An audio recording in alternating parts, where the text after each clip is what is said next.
네, 중앙선거관리위원회가 특혜 채용 의혹 관련자들을 수사 의뢰하기로 하는 등 대책을 내놨지만 논란이 여전합니다.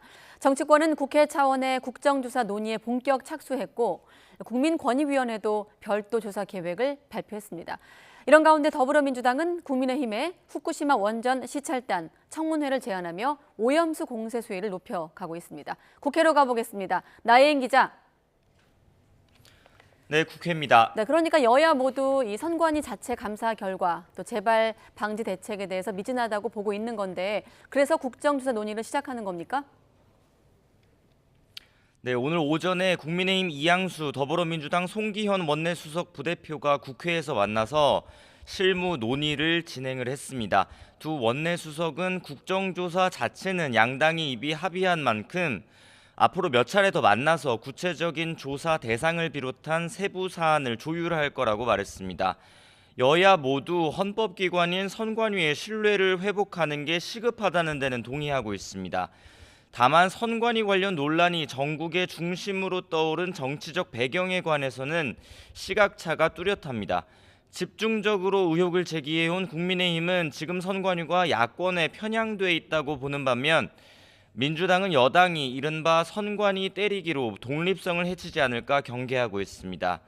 이런 가운데 국민권익위원회도 선관위 특혜 채용 의혹에 대해 한 달 동안 집중 조사를 벌이겠다고 밝혔습니다. 정승윤 권익위 부위원장의 오전 발표 내용 들어보시죠. 권력의 견제와 균형이라는 헌법 테두리 내에서 허용되는 것인 만큼 국민권익위원회의 조사가 마치 선거관리위원회의 독립성을 침해하는 것으로 오해되어서는 안 될 것입니다. 선관위는 앞서 권익위의 조사는 협의를 거쳐서 진행하겠다는 입장을 밝혔습니다. 다만 감사원의 감사에 대해서는 거부 방침을 분명히 했습니다. 회계감사는 정기적으로 받고 있지만 직무감찰은 독립성 침해 우려 때문에 받을 수 없다는 게 선관위 입장입니다. 지난 대선 때 불거진 이른바 소쿠리 투표 논란에 이어서 두 기관이 충돌하는 모습입니다. 네, 그런가 하면 더불어민주당은 후쿠시마 오염수 방류 문제를 거듭 지적하고 있다고요? 네, 송기현 원내수석 부대표는 아침 정책조정회의에서 어제 후쿠시마 오염수 시찰단의 시찰 결과 발표가 속빈 강정에 불과하다고 깎아내렸습니다. 우리 시찰단이 일본 측 정보만 설명하기 바빴다며 국민의힘을 향해 오염수 검증과 방류 저지를 위한 국회 특별위원회를 구성하고 청문회도 열자고 압박했습니다. 민주당은 이 밖에도 이재명 대표가 참석한 가운데 국회에서 긴급 간담회를 여는 등 여론전에도 집중하고 있습니다. 이 대표 발언 직접 들어보시죠. 희한하게도 우리 모두를 대표해야 할, 우리 모두를 대리하는 정부는 반대의 길로 가고 있습니다.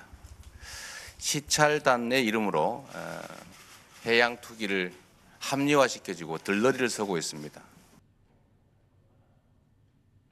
반면 국민의힘은 민주당이 전당대회 돈봉투 의혹과 김남국 의원의 코인 논란 같은 당내 위기를 모면하고자 오염수 문제를 띄우고 있다고 반발했습니다. 김기현 대표는 오전 경기도 수원에서 열린 현장 최고위원회의에서 민주당이 광우병, 괴담 같은 속임수를 쓰고 있다고 주장했는데 직접 들어보시죠. 미국산 쇠고기 먹으면 뇌 숭숭 구멍탁이라는 쇠고기 괴담을 조작에 대던 세력들이 다시 발호하고 있습니다. 이들과 합세해서 활동해왔던 민주당의 거짓 선전선동으로 우리나라가 실험하고 있습니다. 오염수 관련 당내 대응특위 위원장인 성일종 의원도 라디오 인터뷰에서 과학은 정치와 상관이 없다며 광기 있는 괴담으로 국민을 선동해선 안 된다고 비판했습니다. 지금까지 국회에서 전해드렸습니다.